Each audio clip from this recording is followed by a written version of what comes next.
Hello guys, welcome back to Laddu's kitchen.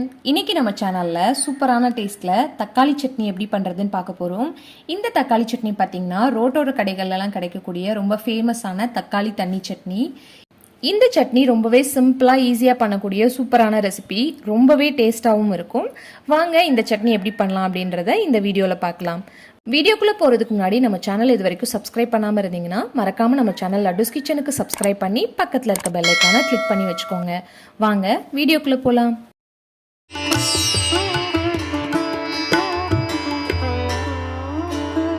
தக்காளி சட்னி பண்ணுறதுக்கு first ஒரு மிக்சி ஜார் எடுத்துக்கோங்க.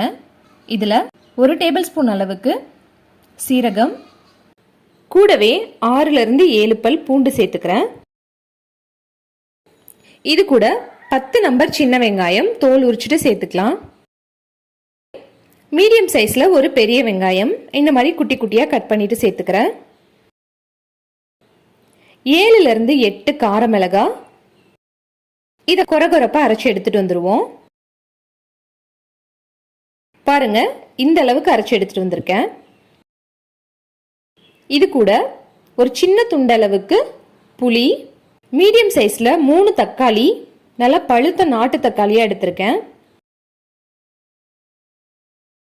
இது கூட கொஞ்சமாக கல்லுப்பு சேர்த்துக்கிறேன். இதை இப்போது நல்லா ஃபைன் பேஸ்ட்டாக அரைச்சி எடுத்துகிட்டு வந்துடலாம். பாருங்கள், நான் இந்த அளவுக்கு அரைச்சி எடுத்துகிட்டு வந்திருக்கேன். இது அப்படியே இருக்கட்டும். அடுப்பில் ஒரு கடாய் வச்சுக்கோங்க. இதில் 2 டேபிள் ஸ்பூன் அளவுக்கு எண்ணெய் காஞ்சதும் 1 டேபிள் ஸ்பூன் கடுகு பொரிஞ்சதும் 1 டேபிள் ஸ்பூன் அளவுக்கு உளுந்தம்பருப்பு, 1 கொத்து கருவேப்பிலை பொரிஞ்சதும் நம்ம அரைச்சி வச்சிருக்க சட்னி இது கூட சேர்த்துக்கலாம்.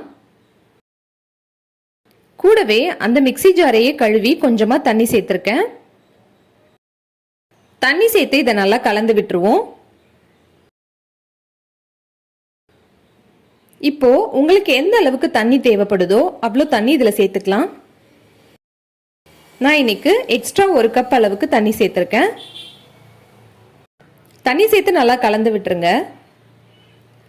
இது கூட உங்களுக்கு உப்பு தேவைப்பட்டதுன்னா கொஞ்சமாக உப்பு சேர்த்துக்கோங்க.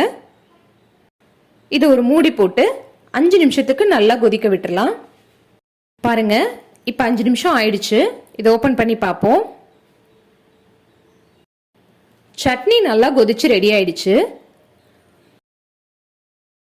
இந்த ஸ்டேஜில் நான் 1 கரண்டி இட்லி மாவு எடுத்திருக்கேன். இதில் கொஞ்சமாக தண்ணி சேர்த்து நல்லா கலந்து எடுத்துக்கலாம்.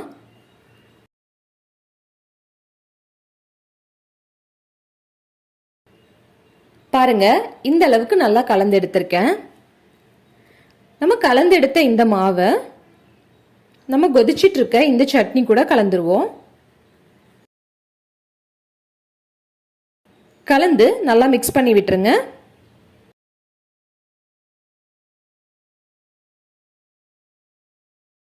அவ்வளோதான். இது மறுபடியும் ஒரு மூடி போட்டு 5 நிமிஷத்துக்கு நல்லா கொதிக்க விட்டுருங்க. பாருங்க, 5 நிமிஷம் ஆயிடுச்சு. இப்போ ஓப்பன் பண்ணி பார்ப்போம்.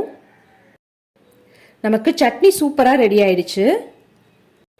இது கூட ஃபைனலாக கொத்தமல்லி தூவி ஆஃப் பண்ணிக்கலாம்.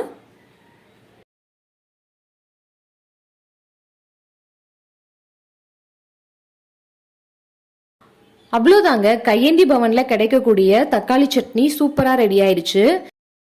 இந்த சட்னி உங்கள் வீட்டில் பண்ணிங்கன்னா எக்ஸ்ட்ரா 2 தோசை இட்லி கேட்டு வாங்கி சாப்பிடுவாங்க.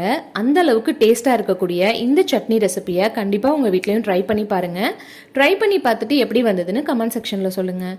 மறக்காமல் நம்ம சேனல் லட்டுஸ் கிச்சனுக்கு சப்ஸ்கிரைப் பண்ணி பக்கத்தில் இருக்க பெல் ஐக்கானை கிளிக் பண்ணி வச்சுக்கோங்க. தேங்க்யூ ஃபார் வாட்சிங். Eat healthy, stay healthy.